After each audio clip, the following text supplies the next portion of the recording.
മക്കളെ, മുടി കൊഴിച്ചിൽ മാറിയിട്ട് മുടി കാട് പോലെ വളരാൻ അമ്മ 3 ടിപ്പ് നിങ്ങൾക്ക് പറഞ്ഞുതരാം.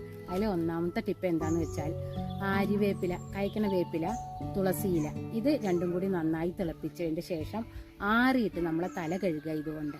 അപ്പോൾ ഈ ആര്യവേപ്പിലയുടെ കയപ്പ് കാരണം നമ്മളെ തലയിൽ താരനും ചൊറിച്ചിലും മുടി കൊഴിച്ചിലൊക്കെ മാറി മുടി സമൃദ്ധിയായി വളരും. മക്കളെ, ഇനി പേൻ ശല്യം വല്ലാതുള്ളവരാണെങ്കിൽ എന്ത് ചെയ്താൽ മതി എന്നറിയാം. നമ്മളെ സാധാ വെളിച്ചെണ്ണ, അതിൽ പച്ചക്കർപ്പൂരം പൊടിച്ചിടുക, എന്നിട്ട് ചെറുതായിട്ട് ചൂടാക്കുക. അതെടുത്തിട്ട് നിങ്ങൾ തലയിൽ നന്നായി മസാജ് ചെയ്ത് അരമണിക്കൂറിന് ശേഷം ഒരു നോർമൽ ഷാമ്പു തേച്ച് കുളിക്കുന്നത് നന്നായിരിക്കും. എങ്കിൽ നിങ്ങളുടെ തലയിലെ പേനും താരനും ഒക്കെ പോകുന്നതായിരിക്കും. ഇനി മക്കളെ, മൂന്നാമതായിട്ട് പറയാനുള്ളത് തലയുടെ വൃത്തിയാണ് ഏറ്റവും പ്രധാനം. അപ്പോൾ നിങ്ങൾ ആഴ്ചയിൽ ഒരു ദിവസം തലയിലെ താളിയോ ഷാമ്പു എന്തെങ്കിലും തേച്ച് കളയണം.